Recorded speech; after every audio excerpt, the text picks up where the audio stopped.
Čia jie patenka dėl įvairiausių priežasčių. Ne vien tik dramos čia vyksta. Štai į kliniką atnešamas mažytis šuo su tikriausia aukso grandinė ant kaklo. Gyvūnas neatrodo labai ligotas, tad kokia bėda čia jį atvijo.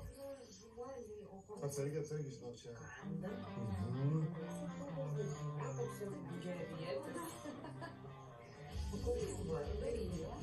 Bet jisai prisileidžia tik tai sene, tik jūs kas ir vyras ar daugiau. Šeimininkus. Su auksinė grandinėlė, tai... Rijo. Ir tai lietuvis. Lietuvis čia, ar ne? Nežinau, kaip įsigieškau, kur savo džipą palikau. Žmonės klausia, sako, ar ta grandinėlė sadėti ir nesdėti, ir daugelis gyvūnų iš esmės bando nusimti viską, kas ant jų kabinama, ne? Iš pradžių turėjo tokią planytę, kaip ir apšilimas buvo, dabar kažkaip tai tokia idėja. Bet čia auksinė iš tikrųjų? Tikrai auksinė?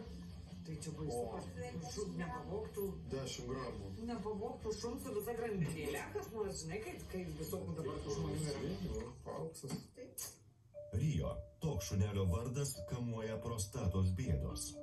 Jei galvojate, kad šią problemą turi tik vyresnio amžiaus vyrai, klystate. Šunys taip pat dėl to kenčia. Princas mano įsisojo lovą. Šitas? Taip, čia įsisojo lovą, grandinėlė ant kaklo, pasisojo. Ne, tai supranti, kai grandinėlė gal dasižiūrė iš užstas ir tavai tik į tualetą yra kažkas tokio. Ne, aš gal, čia vietą vis tiek sutvarkysi viską už mane. Rijo. Nu, pasiraudė. Ir dabar viską nuvažume raumenį, pažiūrėk iš vyspreso. Tai jisai lovą, ta prasme, šlapinasi, kada naktį miega, bala, miega. Po nakties pastebėtai ateina, galia kojų kaip ir įsiteis. Kastruotas ar ne? O. Reikia tikrinti prostatą.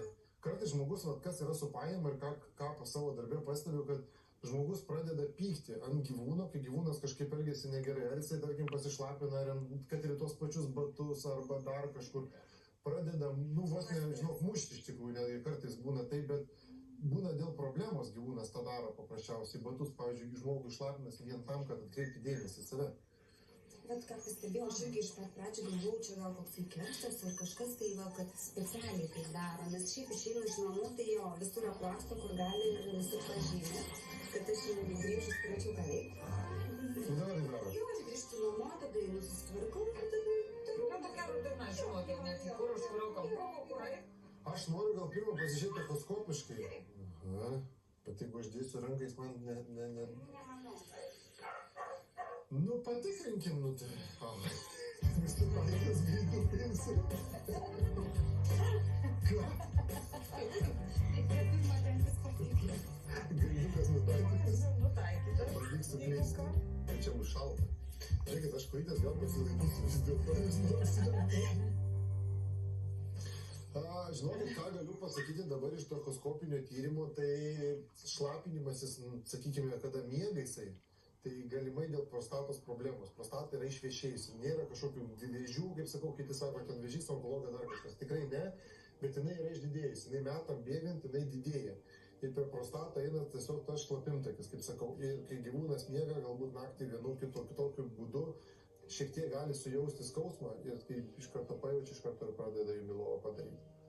O kaip žinia, gyvūno prostata yra gydoma tik tais dėja chirurginiu būdu. Jinai negydoma jokiais vaistais, niekaip kitaip. Bet ne pati prostata yra operuojama, o yra gyvūnas kastruojama. Tokių prašmatnių klientų klinikoje retai pasitaiko. Beje, Rijo ieško žmonos, pats laikas susilaukti palikuonių. Jei taip įvyktų, didelė tikimybė, kad ir gyvūno prostata susitvarkys. Parlas, žinokit, gali apsaugoti ir nuo tų prostatos ligų. Nes jis, žinai... Pilnavertį gyvenimą reikia gyventi. Arba naudoji, arba kuik. Arba naudoji, draugiau, bet jo pasirodė man per didelės. Nepasiekiu, panuosi ir su grandinėlė, bet makaluosi dėl kažkur, žinai, darbuoju, panai. Nu, čia dabar yra jo. Žinokit, yra jokias jokiais kėdė reikia dėti. Arba knygas deda. Deja, ne visi tokie laimingi iš jo dramos. Tokios, kurių dažniausiai nematome.